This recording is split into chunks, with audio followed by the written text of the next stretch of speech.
Greetings from the United Arab Emirates. Out here in Dubai, said that I wanted to do a post-season wrap-up. I thought this would be a good time to do it. We're one day in out here, one day in, one day out. And settled now. So I thought I could kind of like talk about the season, talk about the results, and how I feel overall, how it went. So in terms of obviously the last show, if you followed along, like the last video I uploaded on the channel, This Is Prep movie, thank you to everyone that tuned into that. That took me up until one day out, I think it was, because then I had to edit it, or maybe 2 days out, because I edited it, uploaded it, scheduled it for the Sunday when I was on stage. So obviously after the first show, mentally, I actually found myself like questioning if I was like still able to do it, still wanted to do it, just because of the result and how I felt in the moment as well on stage. But then in that 2-week period between that show and the one on Sunday, on the 12th, kind of sorted my head out, had a few conversations and realised it was definitely something I was still wanting to do. And I think that helped in terms of my mindset going into that second show as well. So the PCA Northeast, which was the final show of the season, the result was probably my best placing result out of all the shows. That was my 7th show. And that's even taking into account the NABA with Mr. Wales, the first places I've had in other shows. And I came away with second. And you're probably going to ask, if you're not into this whole competing thing, how can I class a second place win higher than some first places? And it's all to do with, the lineups and the competitors you're going up against. Since day one, when I started competing, I wanted to go up against the best that I could potentially go up against at the level that I was at. Obviously, I wanted to push myself. I wanted to stand to people that have been doing it longer than me, higher caliber athletes, if you want to call them that. And that's definitely something I've done consistently through each show. I've never picked a show thinking, it's going to be a weak lineup, I'd come away with a trophy or whatever. I've always thought, that's a good standard of show for where I'm at. And that's what it is. It's relative to you as an athlete, where you're at with your competing career or whatever it is. So I knew stepping into a PCA show in the Northeast, there was going to be some big boys, and my God, there were some big boys in it. The lineup was 8 competitors in the end. It fluctuated throughout the 2 days I was up north. It was 6, 7 competitors, then it went down to 5, so I thought it was going to be 5 of us. I would have a good battle, and then all of a sudden it was 8 backstage. And the additional competitors that I didn't really know were competing were top level as well. Leader won the overall and my class, so Michael, he won my class and then went on to win the overall of the show. He turned up and I was like, what is that? What is that hamstring hanging out on his t-shirt? Lee, if you're watching this, mate, your hamstring's nuts, mate. I remember looking at him backstage and I was thinking, okay, this guy's dangerous. So we had 8 competitors, and when you're backstage, you're kind of scoping out, you're looking around and you're thinking, right, okay, I've got him. Just, with all due respect, I can beat these guys. And then you're looking around and you think, that guy's got a little bit of that going on. And I'm not one to blow smoke about my own physique.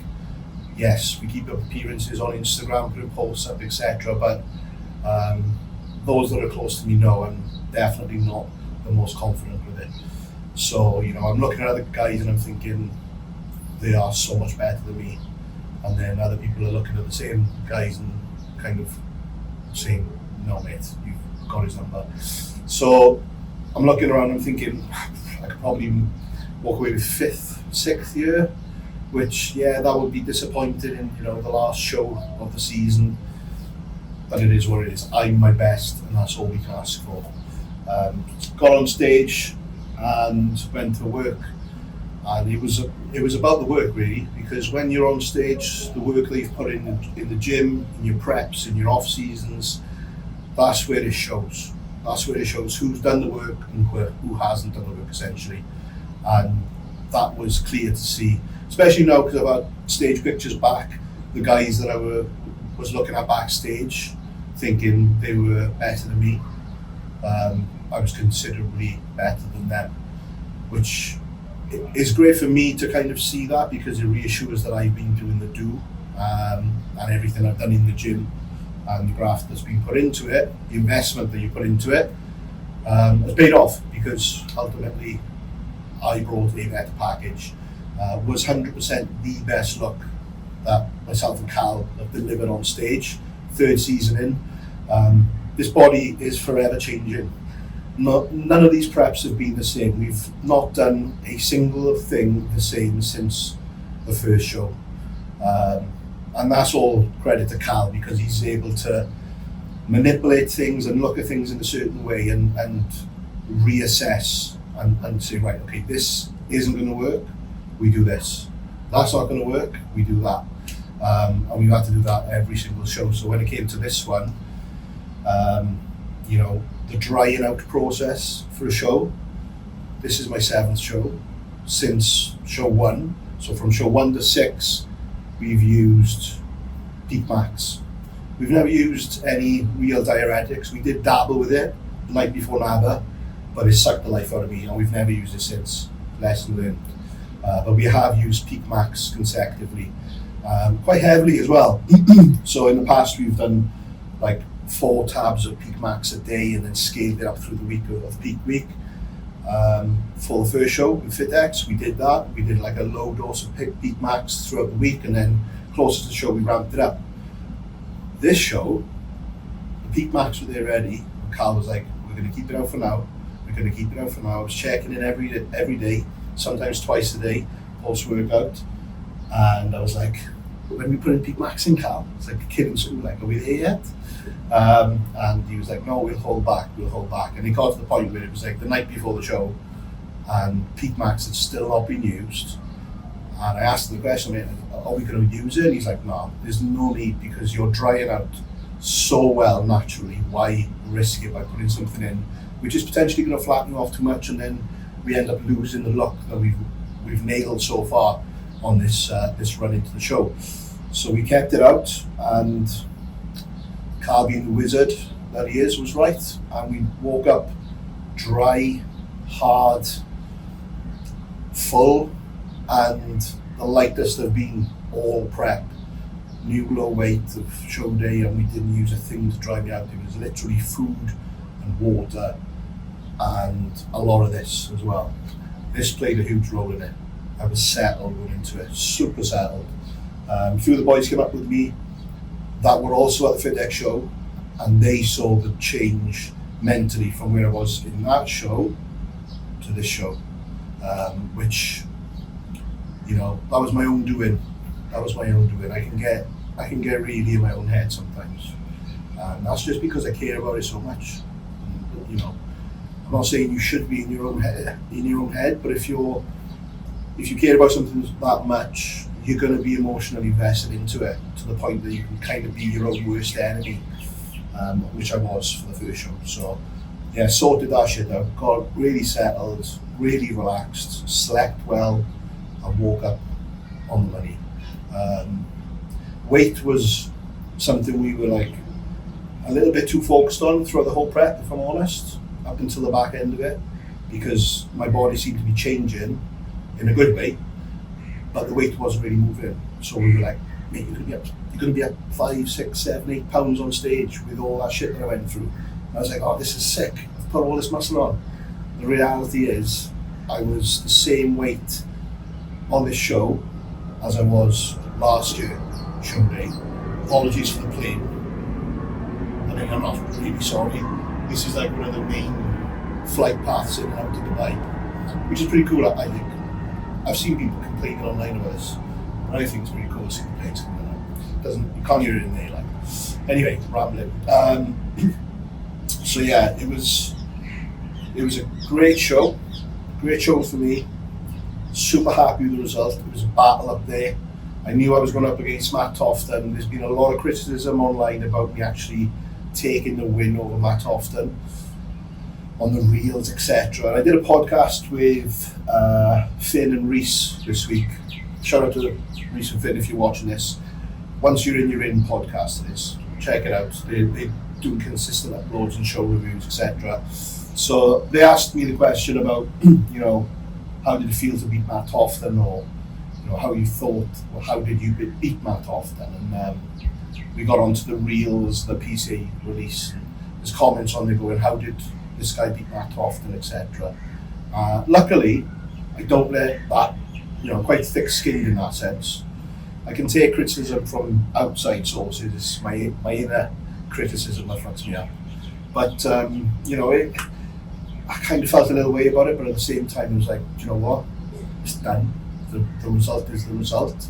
There was nothing but respect between me and Matt. I actually went on to him backstage and said, look, mate, just want to be straight up, like, it's an honour to stand next to you. You're a accredited bodybuilder. You've been in the game a long time. From the circles that I roll around in, everyone knows who you are. You have their respect. And like I said at the start of this video, I wanted to go up against the best, go toe to toe with the best and see where I sit. And I guess we saw where I sat there, because I managed to take a place over Matt. Matt came third, I came second, and Lead obviously was the deserved winner. But I think I pushed him as well, to be honest. I think he's the first person I've come up against that's really matched me on condition as well, which is obviously kind of like my calling card. I need more tissue on stage, I do need more tissue, but condition is never really an issue for me. So yeah, Lee deserved to win, 100%. And I walked off that stage, I went to see the boys, and I had a fucking smile from year to year. And I was like, that feels like fucking overall first place win for me, just because I was able to battle it out with these kind of guys in a big lineup of 8 competitors, beat 6 of them, take second, and also get really, really good messages from people that I look up to and respect in the industry. Many of them, you know, I'm not going to say their names because it's going to come across as I'm name dropping, but I had a lot of messages post-show from well-respected people saying, mate, you've made a statement there, and it felt really good. So I'm buzzing, and it's been an emotional week because obviously that was the last show. Then the birthday was Wednesday, where I turned 40, and then we flew out here the day after. So and now we're chilling, and it feels like a just breathe moment. So yeah, I just thought I wanted to do this video like a little bit of a wrap up, kind of talk about the show. If I can be asked to edit it, I'll put some shots of the stage pics up that I've received. Very happy with those as well. Happier than when I had the FitX ones come through, because when I saw those, my world fell apart. So yeah, all is good in the hood. But thank you very much for following this prep. I guess you've only followed it on Instagram because it didn't release any content, but thank you for the positive feedback on the movie episode, the More for 24 This Is Prep video. If you haven't watched that, click on the last video, the last upload. It's a cool 90-minute kind of documentary, fly on the wall style, shot as cinematic as possible, another plane going over. So yeah, very happy I did that in that way, because it was, at times it was like, I can't really be asked doing this because prep was taking over, but I know I'm going to be able to look back at that in years to come again for the memory books. So it's very, very cool. I'm doing a vlog out here, doing a little fun time vlog with the wife. So we'll get that released after this, probably in a week or so, once I've edited all the clips together. All shot on the new iPhone 15 Pro Max, which is sick, as you can probably tell from the quality of this now, and the audio and everything. So very happy I upgraded, because I wanted to get it to come out here for the pics and stuff, and I managed to get it before that last show, so I was able to get pretty cool stuff off the boys to film from the crowd on it as well. So yes, hope everyone is good. Thank you for watching. Continue to like, comment, and subscribe. And we will see you on the next one, which will be me and the wife living our best life in Dubai. Peace.